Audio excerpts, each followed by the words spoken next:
जय हिंद। रूट वाले संख्याओं को जोड़ घटाव गुणा भाग में 90% बच्चों को दिक्कत रहती है।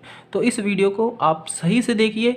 बिल्कुल इस वीडियो को अगर आपने अंत तक देख लिया तो आज के बाद आपको प्रॉब्लम नहीं रहेगी इनके जोड़ घटाव गुणा भाग करने में। ठीक है, तो इसको आप ऐसे समझिए कि √2 और √3 ये क्या है।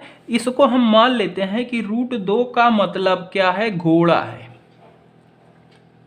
ठीक है, और √3 का मतलब है हाथी। ठीक है, अब बोला जाए घोड़ा और हाथी को जोड़िए तो क्या ये जुड़ के घोड़ा बन जाएंगे, दो घोड़े बन जाएंगे, या फिर जुड़ के दो हाथी बन जाएंगे?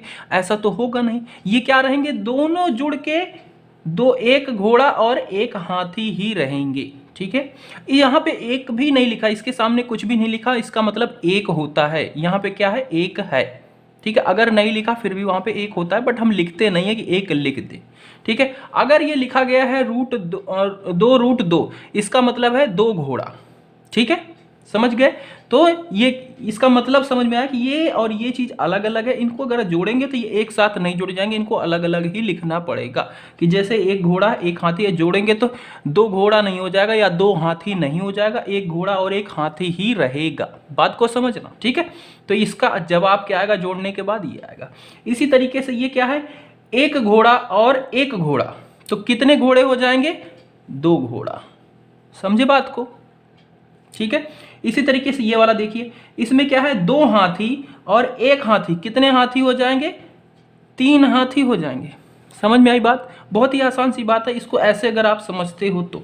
यहां पे देखो, ये 4√2 है, यानी कि 4 घोड़ा हो गया, और 3√5 है। 5 है मतलब कोई और संख्या है।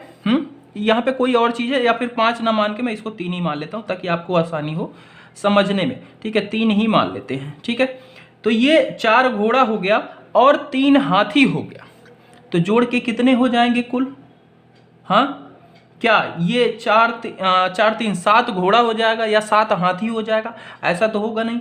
ये क्या रहेगा, 4 घोड़ा ही रहेगा और 3 हाथी ही रहेगा। ये बात आप अच्छे से समझ लेना। ठीक है, कि अब रूट के घटाव को समझते हैं। रूट का घटाव भी बिल्कुल वैसे ही समझना है जैसे आपने उसको समझा। यहाँ पे √2 दिया गया है, √2 दिया गया, यानी कि एक घोड़े में से एक घोड़ा घटाएंगे तो कितना हो जाएगा, 0। समझ रहे हो? यहाँ पे क्या है, 3 घोड़ा है, उसमें से एक घोड़ा घटाएंगे तो कितना हो जाएगा, 3 घोड़े में से एक घोड़ा निकाल दो तो कितना हो जाएगा भाई, 2 घोड़ा हो जाएगा। समझे?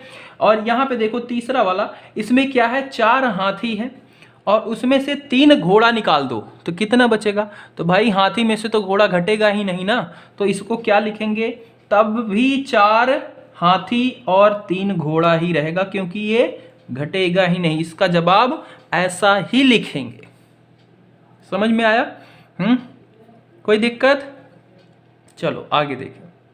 इसका अब गुणा समझिए। गुणे में ये दिया गया है 6√2 गुना 2√2, इसका गुणा करना है, यानी कि 6 घोड़े का 2 घोड़े से गुणा करेंगे तो कितना हो जाएगा, 12 घोड़े हो जाएगा। ठीक है, बट यहाँ पे एक कंडीशन है, जब √2 का √2 के साथ गुणा होगा तो इसमें सबसे पहले इन नंबरों और नंबरों का गुणा कर लेंगे, यानी कि 6 घोड़े और 2 घोड़े का गुणा करेंगे तो क्या हो जाएगा, 12 तो हो जाएगा। ठीक है, बट ये नंबर जो है ये, ठीक है, इनका भी गुणा होगा। ठीक है, तो √2 और √2 का गुणा क्या होता है, अगर आपको ना पता हो तो हम बता देते हैं कि 2 अगर लिखा है तो इसको आप लिख सकते हो अंडर रूट के अंदर 2 गुना 2। ठीक है, यानी कि ये 4 को सॉल्व करके आया होगा। ठीक है, √2 को ये लिख सकते हो, और इसी को आप लिख सकते हो √2 गुना √2। ठीक है, इसी को समझ रहे हो, यानी कि ये तीनों चीजें बराबर होती हैं। अब यहाँ पे √2 एक ये है और एक ये है, यानी कि ये हो जाएगा √2 गुना √2, और फिर ये 12 तो है ही अलग से, √2 को क्या लिख सकते हैं, अंडर रूट के अंदर 2 गुना 2। और आपको पता है वर्गमूल को हल कैसे करते हैं, इनका 2 का पेयर बनता है, और 2 का जब पेयर बनेगा तो एक पेयर बन रहा है, यानी कि 2 इधर से बाहर आ जाएगा। ठीक है, और ये पूरा खत्म हो जाएगा। तो ये 6 12 दूनी 24, इस तरीके से इसको सॉल्व करना है। अब इस कंसेप्ट को अच्छे से समझ के रखना, ये रूट के अंदर जो होते हैं उनका क्या हो जाता है, रूट के अंदर गुना हो जाता है, गुना में, ठीक है। इसी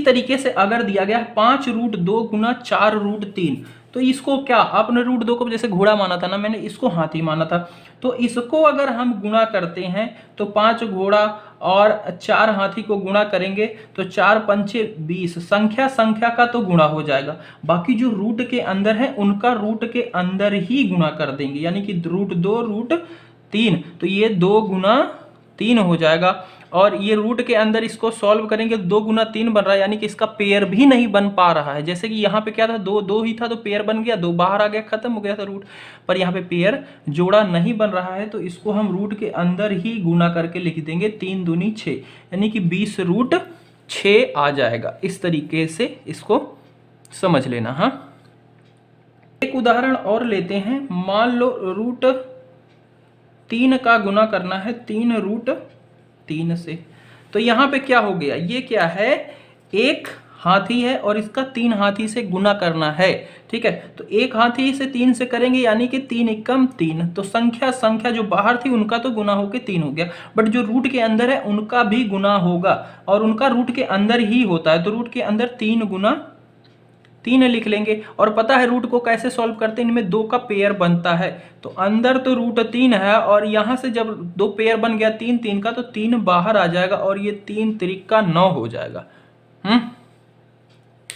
इसका भाग समझते हैं। अब ये लिखा गया है एक घोड़े को एक घोड़े से भाग दो, यानी कि इसका क्या मतलब हो गया, √2 बटा √2, ठीक है। और आपको पता है ये भिन्न के रूप में जब भाग होता है तो ये इससे कट जाएगा, दोनों की बराबर है क्योंकि, तो यहाँ पे 1 आ जाएगा, ठीक है।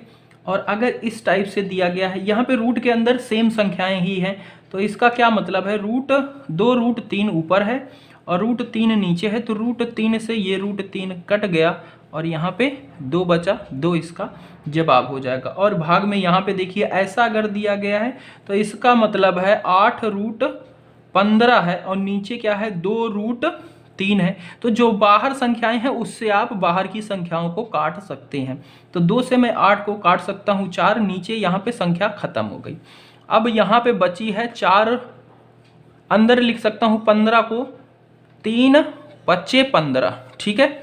और नीचे क्या है, √3 है, और मैंने बताया था कि 2 को क्या लिख सकते हो, 2 गुना 2, और इसी को लिख सकते हो ये, तो यानी कि गुना में जो है इसको अलग से भी रूट में लिख सकते हैं, यानी कि मैं इसको लिख सकता हूँ √3 गुना √5, और नीचे क्या, √3, तो √3 से √3 कट जाएगा, और ऊपर क्या बचा है, 4 और √5, यानी कि इसका जवाब हो जाएगा 4√5, ठीक है। और कोई दिक्कत हो आप कमेंट करके बताना, अगली वीडियो में मैं कोशिश करूंगा आपके और भी प्रॉब्लम को सॉल्व करने की। Bye bye.